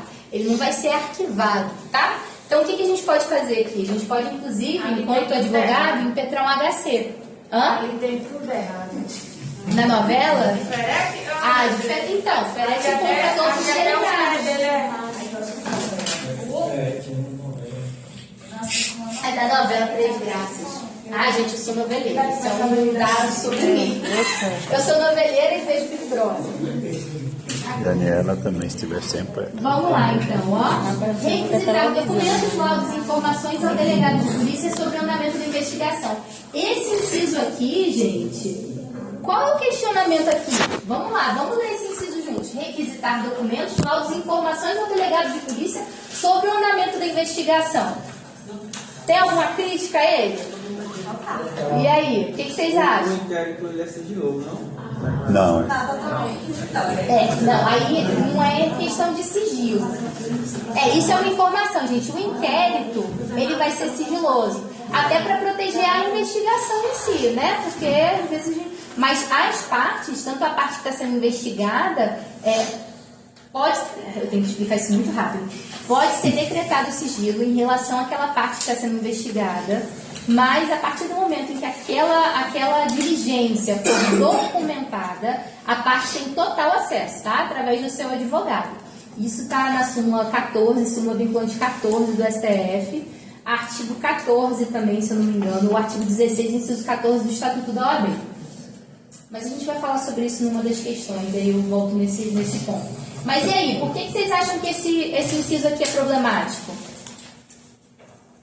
Aqui já estou dando uma dica, né? Peraí, vou tapar. Por que vocês acham? Vou ler de novo. Requisitar documentos, laudos e informações ao delegado de polícia sobre o andamento da investigação. Porque ele tem que ser imparcial em relação ao processo. Não faz sentido no outro artigo, acho que é o 3º A, fala que é uma pessoa que não pode ter relação com o processo. Ele não pode fazer parte do inquérito. Do inquérito, exatamente. Então, assim, não faz sentido um juiz que teria a função de proteger o investigado de ilegalidades, de salvaguardar as garantias fundamentais, tanto do investigado quanto do processo, E a através da imparcialidade, autorização judicial, imparcialidade, e aí ele vai perguntar, e aí, delegado? Como é que tá? Delegado Jair, como é que tá aí, Casa de Farinha? Como é que tá essa investigação? Me conta aí, me conta tudo. Até porque não cabe a ele fazer o julgamento. Não cabe o julgamento nem de valor pelo juiz das garantias. Essa não é a atribuição dele. Ok? Deu para entender esse inciso? Por que ele é problemático? Sim, né? Decidir sobre requerimentos de... Lembra que eu falei da autorização judicial? Que algumas diligências precisam de autorização judicial? Tá aqui, ó. Interceptação telefônica, afastamento dos sigilos, fiscal, bancário, dados telefônicos, busca e apreensão domiciliar, acesso a informações sigilosas, outros meios de obtenção de prova que restringam direitos fundamentais do investigado. Então, restringiu algum tipo de direito fundamental, que está elencado lá no artigo 5º da Constituição, algum direito, pode estar no artigo 6º também da Constituição, ou no Código de Processo Penal, autorização judicial. Ok? Julgar HC, habeas corpus impetrado antes do oferecimento da denúncia, claro. Por quê? Porque é ele que é o juiz competente para julgar esse HC. Porque ele é o juiz anterior ao processo penal. Ele é o juiz da fase pré-processual, investigatória. Aí, beleza, isso aqui eu pulei porque eu já falei com a turma que isso aqui a gente precisa amadurecer um pouquinho mais conhecimento e aí a gente volta nesse questionamento depois. Determinar a instauração de incidentes de insanidade mental, a gente também vai falar disso mais para frente, durante o processo. E aí, decidir sobre o recebimento da denúncia ou queixa. Isso aqui foi considerado inconstitucional. Por quê? Porque dava muito poder a um juiz das garantias que não tem competência para isso, não tem competência para ajudar o mérito, para entender o mérito do processo. Então, o que foi decidido pelo STF? A competência do juiz das garantias, ela termina com o quê? Oferecimento da denúncia. Aí, cadê? Tainara. Eu lembro de Tainara. Sua promotora Alana, não é isso? Dei o exemplo de Tainara semana passada. Tainara é estagiária do Ministério Público. O que vai ser o oferecimento da denúncia? Tainara fez uma denúncia belíssima, 5 páginas. Muito bem definida, explicou exatamente em que fato típico incorreu aquele denunciado, esclareceu qual foi a circunstância do fato. Ela não se limitou tão somente a adequação típica daquele fato, né, a narrar só o artigo pelo qual o cara está respondendo. E aí a promotora dela, a Alana, a doutora Alana, falou assim: nossa, Tainara, uau, você arrasou, você brilhou nessa petição, que professora de processo penal que você tem, parabéns. E aí o que ela fez? Ela assinou a denúncia e fez o protocolo. Ela distribuiu, tá? Colocou lá no sisteminha e clicou em enviar. A partir desse momento, a gente tem o oferecimento da denúncia, ok? Isso é o oferecimento da denúncia. Nesse momento que a doutora Alana clicou lá em enviar para distribuir aquele processo, para oferecer a denúncia, termina a competência do juiz das garantias. Nasce aí a competência do juiz da instrução, que é quem vai analisar se aquela denúncia vai ser recebida ou não. Beleza, gente? Ok? E aqui, ó, assegurar prontamente, quando se fizer necessário, o direito otorgado ao investigado, ao seu defensor, e o acesso a todos os elementos informativos e provas produzidos no âmbito da investigação, salvo no que concerne estritamente as diligências em andamento. Então, por exemplo, se foi decretado sigilo em relação a uma interceptação telefônica, vamos pensar na novela. O delegado Jairo representou, porque delegado representa, tá, gente? Delegado representa para o juiz. Por quê? Porque ele não é parte no processo, ele não é parte para requerer.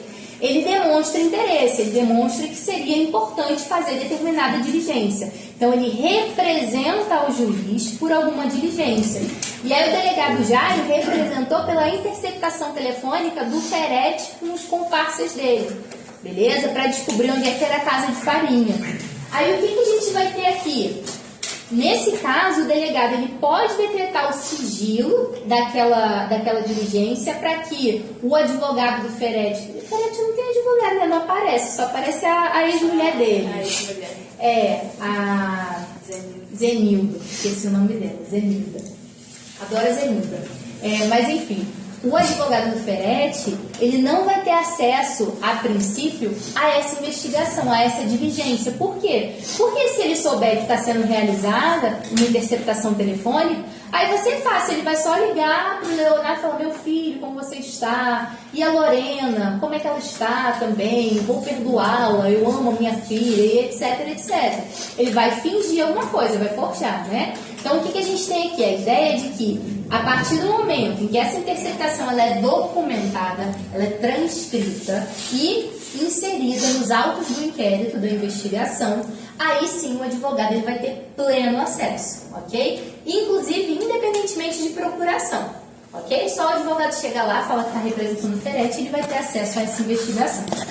Essa é a ideia aqui do Estatuto do OAB, do artigo 16, inciso 14 e da súmula 2114. Deferir, pedido de admissão de assistente técnico para acompanhar a produção da perícia, decidir sobre a homologação de ANPP, acordo de não persecução penal, que a gente vai ver já, e os de colaboração premiada, quando formalizados durante a investigação, outras matérias inerentes às atribuições do CAT. Então, isso aqui é um rol exemplificativo. Tudo que diz a respeito à proteção das garantias do investigado e proteção da investigação em si, da integridade da investigação. Ô, povo, vamos lá que eu estou sem microfone. Vai ser a atribuição, vai ser de competência do juiz das garantias. Ok, gente? Deixa eu só ver que horas são. São 9h08, eu acho, né? Meu relógio é analógico. A gente vai deixar então isso aqui para a próxima aula e vamos fazer as questões, tá bom? Tá bom. Agora começou a sair. Agora saiu, tá vendo? Porque não era para sair aquela hora.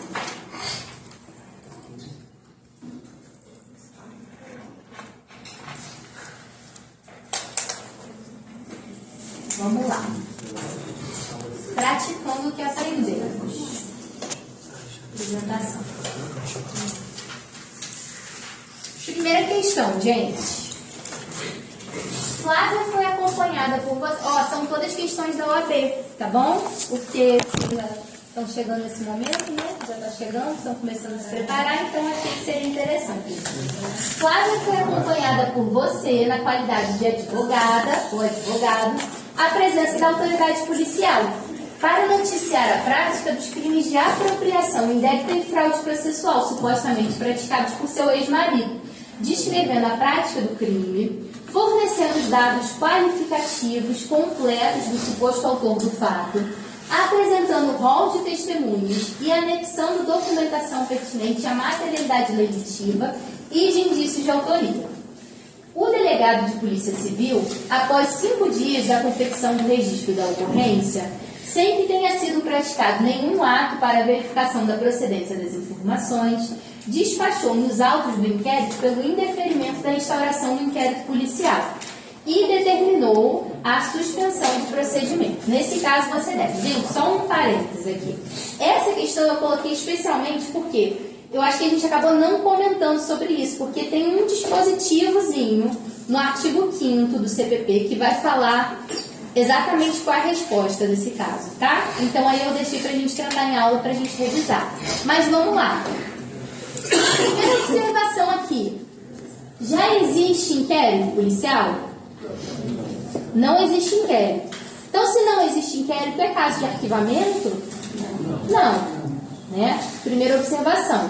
Se fosse caso de arquivamento, quem ia pedir esse arquivamento? Quem ia determinar? O MP. Não é o juiz, não. Não é mais o juiz, né? É o MP. E aí, o que a gente vai ter? Vamos lá. Nesse caso, você deve, letra A, requerer a remessa dos autos ao Ministério Público para que se manifeste, uma vez que o delegado de polícia não possui poderes para arquivar o procedimento. Até aí, a gente sabe que o delegado de polícia não pode arquivar o procedimento. Só que a gente vai ter uma possibilidade de recurso aqui, tá? Então isso é importante. Enquanto advogado da pessoa que tem interesse, da vítima que tem interesse em que aquele sujeito seja investigado, a gente pode recorrer a alguém, tá? Pedindo para que o inquérito seja instaurado. Então vamos lá, letra B. Requerer a remessa dos autos ao juízo para que se manifeste, uma vez que o delegado de polícia não possui poderes para arquivar o procedimento, mas nem o juiz tem poderes para arquivar o procedimento. Ok? Apresentar recurso para a chefia de polícia para que se manifeste sobre o indeferimento da instauração do inquérito, ou apresentar recurso ao MP para que se manifeste. E aí, o que vocês acham? Não é assim, não, professora? E aí? Hã? Quem acha que é C, levanta a mão. Eu acho que é C. E quem acha que é D? Eu não consigo lá no final da aula da D. Da D? Da D. Apresentar recurso ao MP para que se manifeste sobre o indeferimento da instauração do inquérito. Ou vender requerimento. Nesse caso, professor, eu acho que a letra D, até porque ele precisa, o Ministério Público precisa falar se tem provas suficientes ou não para poder dizer se vai ser necessário inquérito policial ou não. Mas no caso não foi instaurado. Não foi instaurado o inquérito. Não tem inquérito.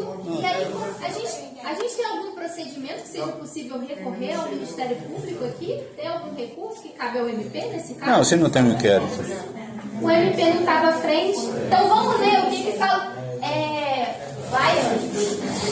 Que eu sinto que é Laiane, mas eu Lauane. Agora errei o U. Lauro. Acertei, eu falei Lau no começo, agora saiu Laiane do nada. Do nada. Lauane.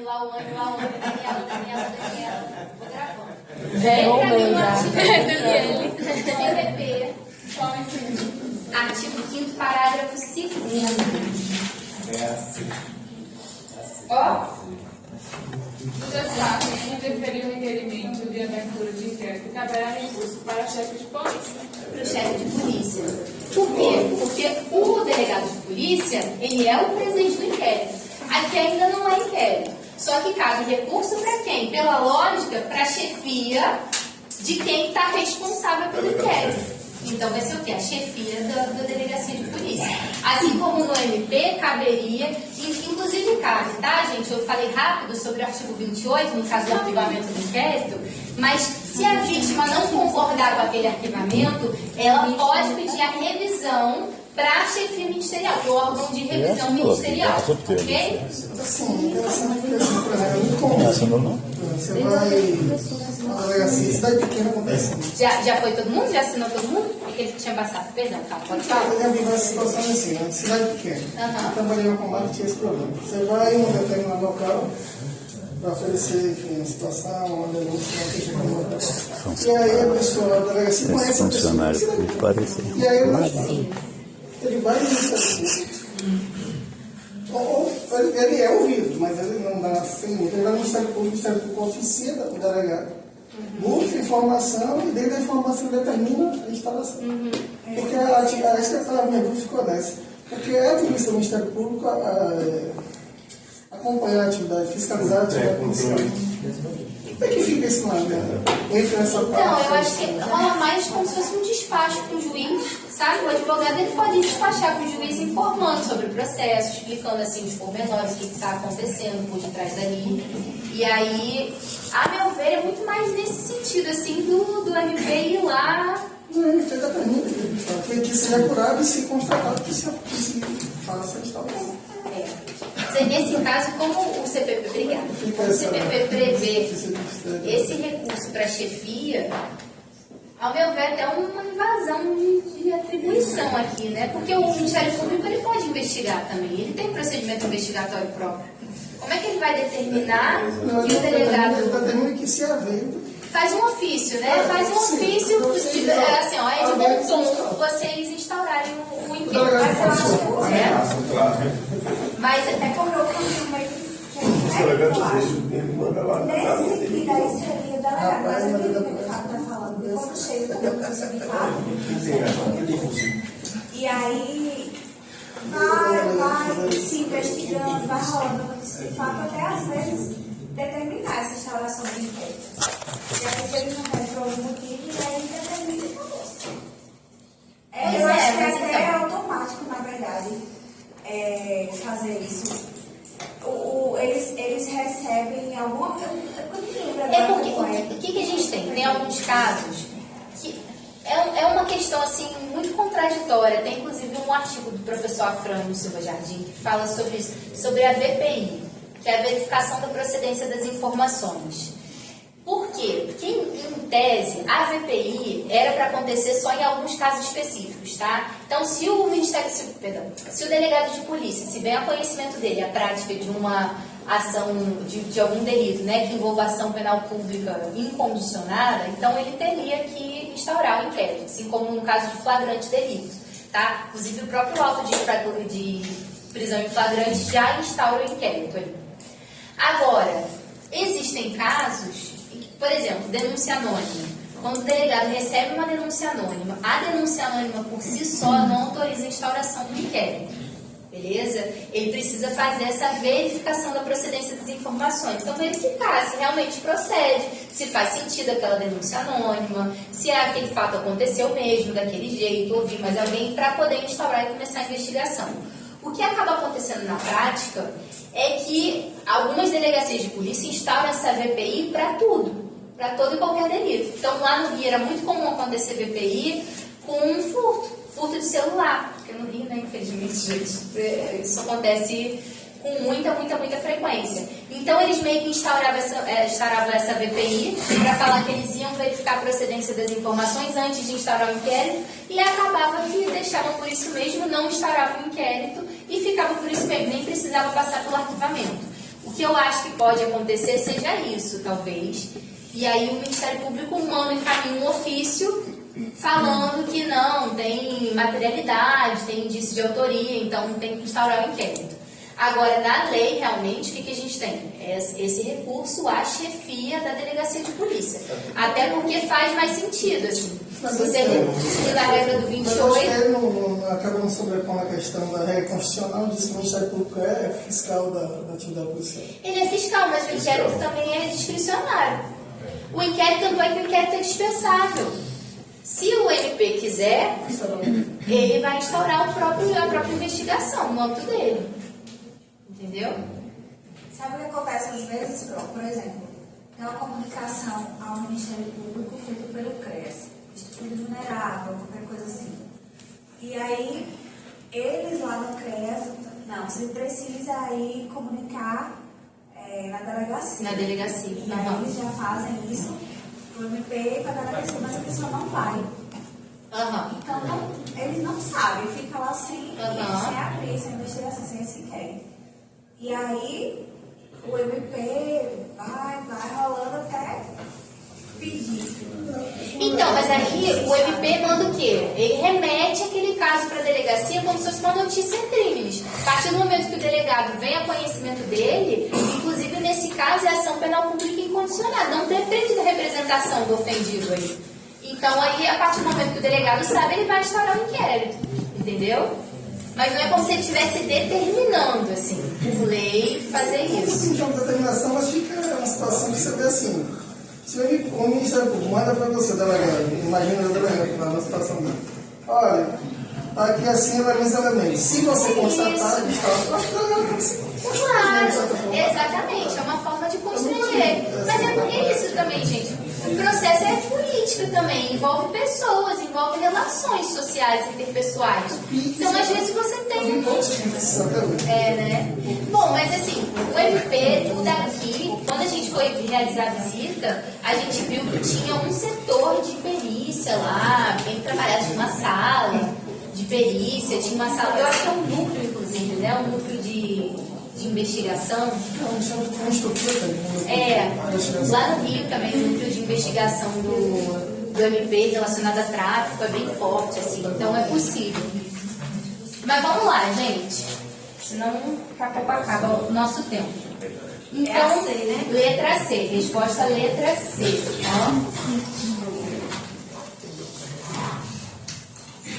Vamos para a 2. Após concluir o inquérito policial para apurar a prática do crime de homicídio e em desfavor de Jonas, olha Jonas do Big Brother, o Ministério Público requereu seu arquivamento por falta de justa causa, pois não conseguiu identificar os autores do delito. Aqui, gente, só uma observação, tá?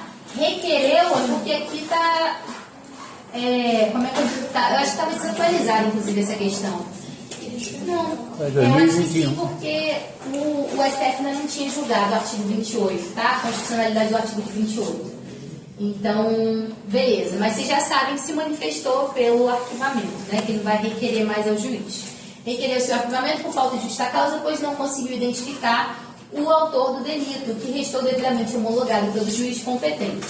Um mês após o arquivamento do inquérito policial, uma testemunha, que não havia sido anteriormente identificada, compareceu à delegacia de polícia, alegando possuir informações quanto ao autor do homicídio de Jonas.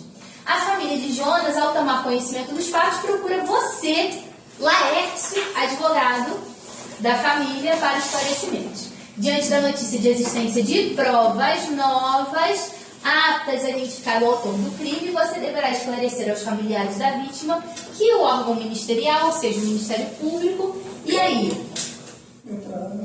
Prova nova. Prova nova autoriza o quê? Indício de prova nova autoriza o quê?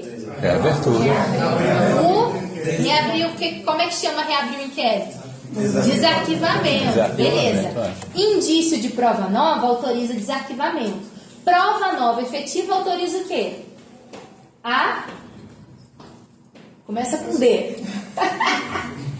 A denúncia, né? Então, o indício de prova nova permite que o delegado retome a investigação, ok? Agora, para oferecer a denúncia, eu preciso da prova nova efetiva, eu preciso da materialidade daquela prova nova, ok? Para o processo, né? Para a gente ter uma economia processual, para o juiz não perder tempo com um indício de prova nova que, na verdade, nem existe. Ok? Então, aqui a gente tem prova nova efetiva. Prova nova efetiva vai autorizar o quê? A denúncia. Letra A. Poderá promover o desarquivamento do inquérito, pois a decisão de arquivamento não faz coisa julgada material, independentemente do seu fundamento. O que a gente conversou semana passada? Em regra, a decisão de arquivamento, ela vai fazer coisa julgada formal. Então, se houver indício de prova nova, é possível desarquivar esse inquérito. Agora, o que o STF e o STJ entendem? Que no caso de arquivamento do inquérito, quando você tem uma causa de atipicidade, de excludente de ilicitude, de extinção da punibilidade, se foi o quê? Por prescrição, o que a gente vai ter? Esse arquivamento, ele vai fazer coisa julgada material. Ou seja, o que é coisa julgada material? É quando a questão pode ser rediscutida na coisa julgada material? Isso é dúvida de processo civil também. Não. Quando faz coisa julgada material, quer dizer que o mérito foi julgado. Então, esse arquivamento, segundo o STF e o STJ, ele vai fazer coisa julgada material. Por quê? Porque se entendeu que já está prescrito o crime, faz sentido voltar a investigar? Se entendeu que é uma causa de... Se é uma conduta atípica, ou seja, se ela não é típica, se ela não condiz com o que está previsto no Código Penal, eu preciso voltar a investigar essa conduta? Não. Por quê? Porque não é crime. Ou então já está extinta a punibilidade. Agora, se for, por exemplo, se não tiver justa causa, se faltar materialidade, se não for definida a autoria daquele delito e surgir um indício de prova nova, aí sim, beleza? Porque eu não estou falando do mérito daquela ação. Ok? Se não tiver prescrito, né? Se não tiver prescrito, com certeza. Ficou final. Então, pronto, ó, não faz coisa julgada, material, independentemente do seu fundamento. Faz, dependendo do fundamento, vai fazer sim. Letra B. Não poderá promover o desarquivamento do inquérito, pois a decisão de arquivamento é imutável na presente hipótese? Não é imutável. A gente não está falando de excludente de ilicitude, de atipicidade, nada disso. Não poderá promover o desarquivamento do inquérito, pois se trata de mera notícia, inexistindo efetivamente qualquer prova nova? Também não, a gente fala aqui em prova nova, surgiu uma testemunha. Letra D. poderá promover o desarquivamento do inquérito, pois a decisão do arquivamento fez apenas coisa julgada formal. Ok? Beleza. Então, gabaritando o AB, hein? E aqui. Gente, eu tô tentando com o dedo aqui, eu tô com medo de estragar a televisão. Vamos lá. Após receber denúncia anônima por meio de disque denúncia de grave crime de estupro com resultado morte, que teria sido praticado por Lauro, 19 anos, na semana pretérita, a autoridade policial de imediato instaura inquérito policial para apurar a suposta prática delitiva. Laura é chamada à delegacia e apresenta sua identidade recém-obtida, identificação criminal. Em seguida, é realizada sua identificação criminal com colheita de digitais e fotografias. Em que pese não ter sido encontrado o cadáver até aquele momento das investigações, a autoridade judicial, para resguardar a prova, pretende colher material sanguíneo do indiciado Lauro, para fim de futuro confronto. Além de desejar realizar, com base nas declarações de uma testemunha presencial localizada, uma reprodução simulada dos fatos. No entanto, Lauro se recusa tanto a participar da reprodução simulada, quanto a permitir a colheita do seu material sanguíneo. É ainda realizado o reconhecimento de Lauro por uma testemunha, após ser-lhe mostrada a fotografia dele, sem que fossem colocadas imagens de outros indivíduos com características semelhantes. Ok? Ao ser informado sobre os fatos, na defesa do interesse do seu cliente, o advogado de Lauro, sob o ponto de vista técnico, deverá alegar que... Vamos por partes aqui? Primeira coisa, gente. Para apurar a suposta prática delitiva. Laura é chamada à delegacia e apresenta a sua identidade recém-obtida. A identidade está novinha, está íntegra. Cabe identificação criminal? Não. Ok? Se a pessoa, por quê? O que é a identificação criminal? Quando a pessoa vai até a delegacia e ela pode passar por identificação fotográfica, datiloscópica, né? Colocar digital. Só que isso só vai acontecer se o documento de identificação daquela pessoa não estiver íntegro, estiver rasgado, tiver difícil identificação. Isso está na Lei 12.037, tá, gente? 12.037 de 2009. E aí, não é um caso desse. A identificação dele está recém-obtida, ok? Até aí, tudo bem.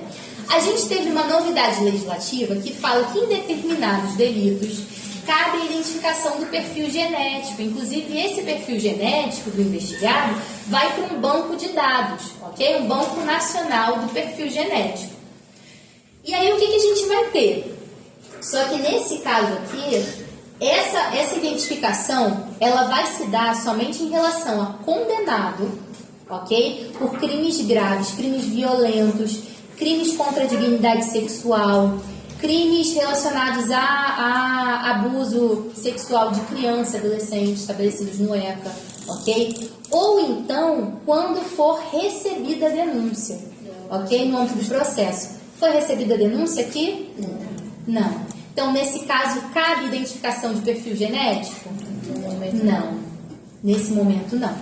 Para além disso, o que a gente pode sustentar aqui? A gente tem o princípio da presunção de inocência estabelecido na Constituição. Beleza?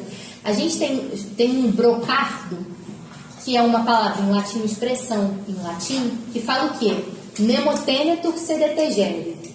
Ninguém vai poder produzir prova contra si mesmo. Tem um vídeo que vocês já viram do cara que está depondo como testemunha? Não, como vítima. Ele é vítima e aí a promotora pergunta, mas como é que foi? Ele furtou sua bicicleta? Aí o homem fica parado assim. Aí a promotora pergunta de novo, fulano, eu tô falando com você, ele furtou sua bicicleta? Aí ele fala assim, ó, nemotenetur, não, ele fala nemotenetur CDTG. E aí o juiz dá uma bronca nele e fala assim, você é estudante de direito? Aí ele, não, eu sou autodidata. Ele falou, mas tá estudando tudo errado, porque não tem nada a ver, você é vítima aqui, você não está se auto-incriminando, você está falando, né? Mas o que é isso, então? Nesse caso, essa ideia da obrigatoriedade de colher material sanguíneo, né? E também aqui, ó, quando a gente fala da obrigatoriedade da reprodução simulada dos fatos, está violando justamente esse princípio, esse brocardo do nemo tenetur sede tegere. Por quê? Porque a pessoa não pode ser obrigada a produzir prova contra si mesmo. Vai participar da reprodução simulada dos fatos contra a sua própria vontade? Não pode. Em relação a material genético, a colheita de material genético, o STF decidiu mais recentemente que caberia, que essa colheita do material genético não estaria relacionada com a defesa daquele acusado, que ele sustenta efetivamente, tá? A narrativa dos fatos, mas estaria relacionada somente com a identificação dele, a identificação perante a delegacia. Eu acho muito complicado, por quê? Porque a pessoa vai doar os dados genéticos dela, claro que eu quero que, desculpa, gente, que o estuprador se ferre muito, assim, eu queria que ele morresse. Enfim, seu Paulo gravando isso. Mas eu não. eu sou garota, eu sou mulher, né, gente? Mas assim, a gente tem que pensar nas garantias fundamentais. Eu tenho 3 filhos. É complicado, gente. Infelizmente, no país que a gente vive, no contexto de feminicídio, é muito complicado. Mas, enquanto mulher, temos lugar de fala, de pensar isso. Não quero. Tô brincando, gente. A gente tem que defender as garantias fundamentais daquela pessoa e prezar para que ela receba a pena adequada, proporcional ao delito que ela praticou, ok? Mas, a meu ver, isso violaria efetivamente o princípio da não autoincriminação, principalmente quando a gente está falando num contexto de investigação ou até no âmbito processual, porque aquela pessoa ainda não foi condenada. Uma coisa é, o sujeito ele foi condenado, ele começa a cumprir pena, e houve o trânsito em julgado da sentença dele, ele começou a cumprir a pena. Aí sim, ele pode disponibilizar o material genético dele, porque ele foi efetivamente condenado. A senhora falou que o STF... entendeu que não viola. Que não viola, Não então viola. é para tirar, é possível tirar. Está autorizada a colher o... Mas no âmbito do quê? Tanto no âmbito da condenação, quanto aqui, quando a gente vai falar dessa alteração legislativa, seria no âmbito do recebimento da denúncia, depois do recebimento da denúncia. Nesse caso aí, não durante a investigação. Isso aí não tem investigação, né? Não tinha investigação, não tinha recebimento, estava no âmbito da investigação, então não cabe, tá bom? A gente, enquanto advogado, a gente vai sustentar isso, que não cabe no âmbito da investigação. Aí depois que o cara... Depois no âmbito o Lauro meu, eles... Puta merda, nós não colhemos as provas. E era aquele filho da puta mesmo. E aí, o que tem... Bom, uma tese, por exemplo, né? O que a gente pode sustentar em relação à própria pessoa que foi condenada? Porque se ela se recusar a doar esse material genético, ela vai responder por uma falta grave, dentro da execução da pena, tá? Então, o que pode ser sustentado? A pessoa pode se submeter àquela falta grave para ela não responder a outros processos, porque aqueles dados... Para não gerar prova contra si. Exatamente. Vai estar gerando prova contra si mesmo para processos futuros, ok? Mas, enfim, dentro do âmbito da investigação, a gente vai sustentar que não cabe. Inclusive, quando a gente está falando de recebimento, depois do recebimento da denúncia, mas se ainda está rolando o processo, a meu ver, é passível de questionamento da constitucionalidade, tá bom? Porque viola a presunção de inocência aqui, viola o direito ao silêncio, né? O nemo tenente CDTG. E essa parte do recebimento da denúncia ainda não foi julgada pelo STF, só depois da condenação. Aí sim a pessoa vai ser obrigada, sendo submetida a falta grave, se ela se recusar. Até aí, beleza? Até aí, beleza, né? Estamos terminando, gente. Eu vou terminar essa questão, não vai dar tempo, semana que vem a gente termina, mas eu vou dar conta para todo mundo. Então vamos lá, olha só. De imediato, instaura a Laura chamada de delegacia, a gente já viu que não cabe identificação, se a identidade está nova, está íntegra. Coisas digitais e fotografias, em que pese não ter sido encontrado o cadáver, a autoridade policial, para resguardar a prova, pretende escolher material sanguíneo, também dentro do âmbito da investigação não cabe.